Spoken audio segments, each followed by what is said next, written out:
Podia começar 90 milhões em ação. Tosco, né?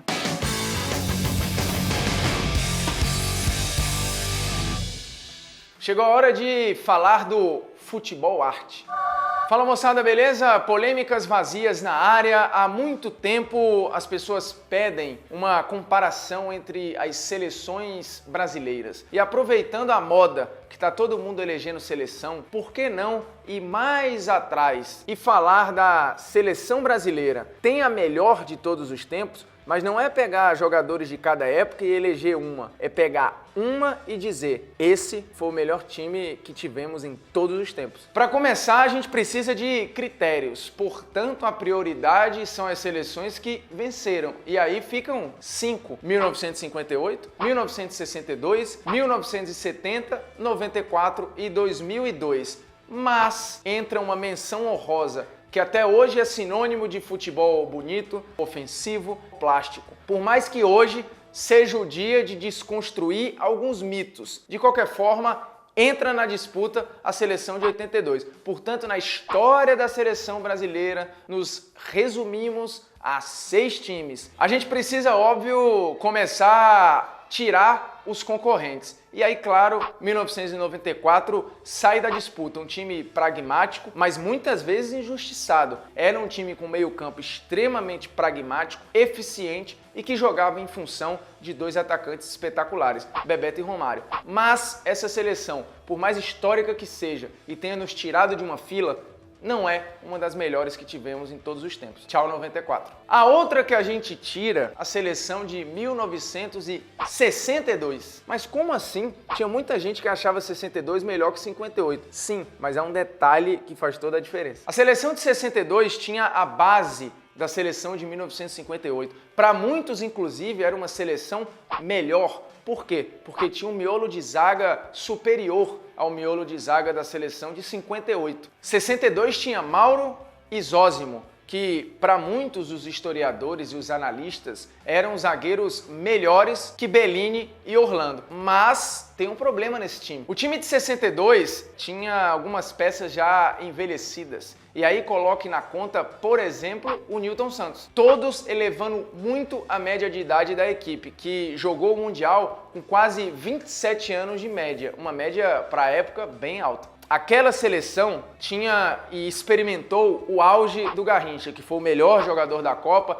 junto com o Maradona talvez tenha tido a maior atuação individual da história de um Mundial. Teve o Amarildo funcionando muito como reserva do Pelé. E aí chega o ponto. Não dá para a melhor seleção brasileira de todos os tempos não ter tido o Pelé ao longo do Mundial. 62, um abraço. Agora sim, a gente tira o time de 2002. O time de 2002 que também muitas vezes é injustiçado. Ele não foi tão histórico ou talvez não tocou tanto o coração das pessoas quanto o de 94. Por quê? Porque pegou uma época em que o Brasil já estava meio que acostumado ou reacostumado a ganhar. O Brasil ganhou em 94, chegou numa final em 98 e voltou à final em 2002. Então teve uma geração que ficou acostumada a ver o Brasil em toda a final de Copa do Mundo. A impressão que tava é, tem final, tem Brasil. Tem Brasil, tá em final de Copa. Não era assim. Agora o Brasil naquela Copa foi soberano, né? Mas tropeçou não perdendo, mas do ponto de vista das atuações, o time foi mais ou menos contra a Turquia na estreia, mais ou menos contra a Bélgica, tendo inclusive um gol contra si mal anulado, tomou muito susto contra a Inglaterra e, é verdade, fez uma final absolutamente espetacular e até então inédita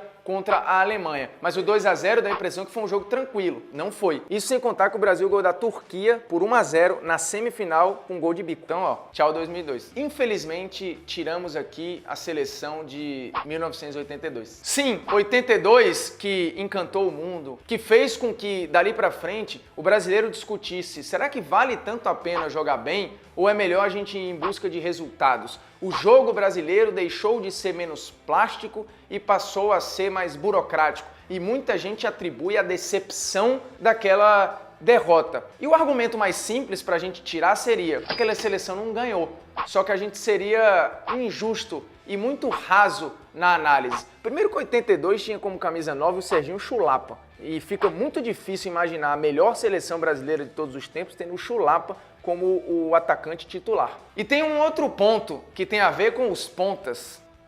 Aquela seleção não tinha pontas. O lado direito, por exemplo, havia um revezamento entre Sócrates e Zico, mas ninguém de fato sendo dono daquele lugar, tanto que a seleção sofria com os apoios e aí para recompor as costas dos laterais. O Brasil cansou de tomar susto assim. Portanto, uma seleção muito ofensiva, mas que dava susto toda hora.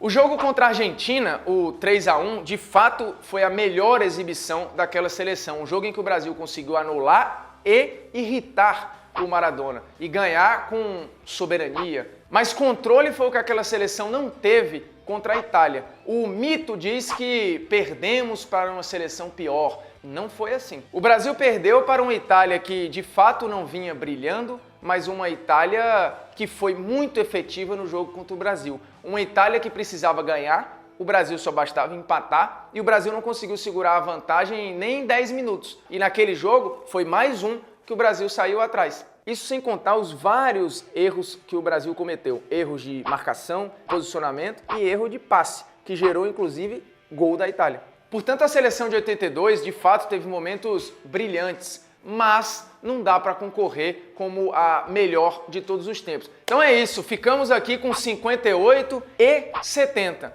Muita gente elege de olho fechado a seleção de 1958. Todo mundo tem inclusive o time de cor da seleção de 58. Gilmar, Djalma Santos, Bellini, Orlando e Nilton Santos. Baita zaga, hein? Zito e Didi. E na frente tinha Garrincha, Pelé, Vavá e Zagallo. E o Zagallo, tão genial que era, não de talento apenas, mas de visão tática. Ele percebendo que o meio, vários momentos, ficava com espaços, ele voltava para marcar, fazia um papel que o ponta da época não tinha ou não cumpria. Ele cumpria. E o Zagallo ia jogar isso lá na frente, numa seleção histórica que ele comandou. Esse time é fantástico, não é? Mas você sabia de um detalhe? Essa seleção ideal de 1958 jogou um jogo.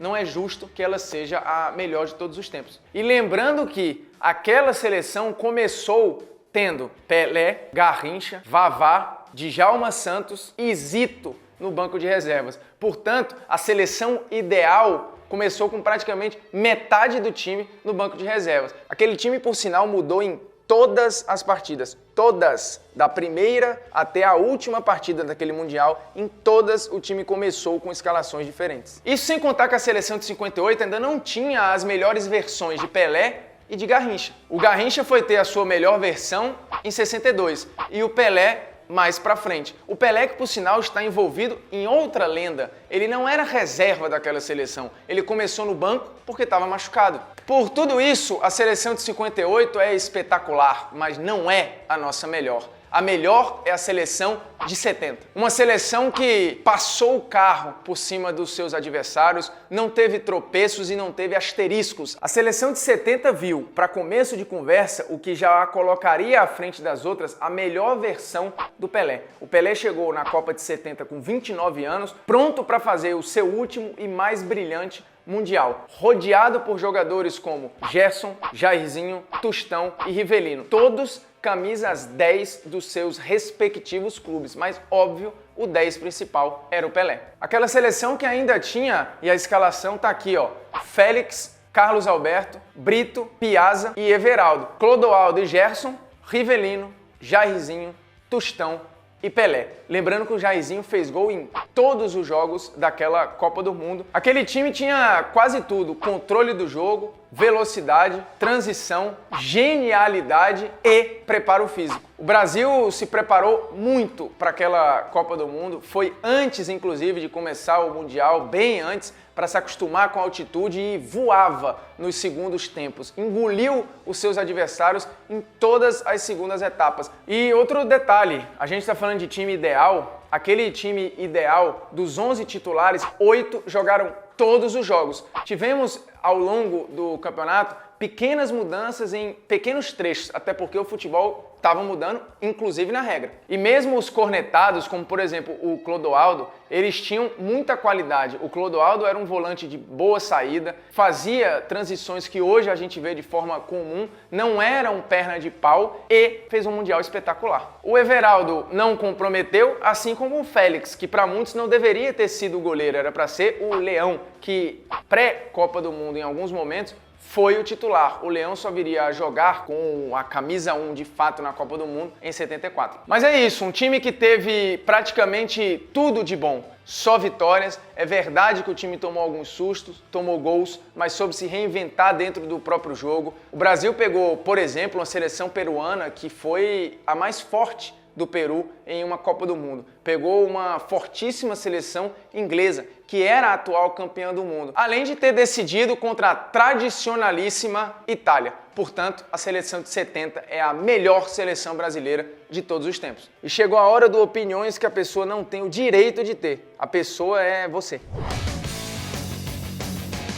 É comum as pessoas falarem que mas o Zagallo não teve mérito nenhum na conquista de 70, o Saldanha era melhor do que ele. Essa é uma opinião que você não tem o direito de ter. O João Saldanha, de fato, foi um treinador histórico para o Brasil, mas um cara polêmico e que tornou o ambiente da seleção muito instável. E o Zagallo entrou em seu lugar, para muitos com uma mudança política, mas ele acabou mudando também o time. Os próprios campeões do mundo dizem isso. O Zagallo chegou a mudar 80% daquela seleção. Com o Saldanha, por exemplo, chegaram a jogar Dirceu Lopes, Edu, Paulo César Caju. O Rivelino, por exemplo, com o Saldanha, era reserva. Então o Zagallo não só fez mudanças no time titular, como fez mudanças de posicionamento. Ele achou um lugar, por exemplo, o Piazza jogar. Ele bancou e ele foi muito importante na questão da preparação física. Portanto, o Zagallo, ele teve sim importância no título de 1970 e foi o primeiro jogador ali a ser campeão como jogador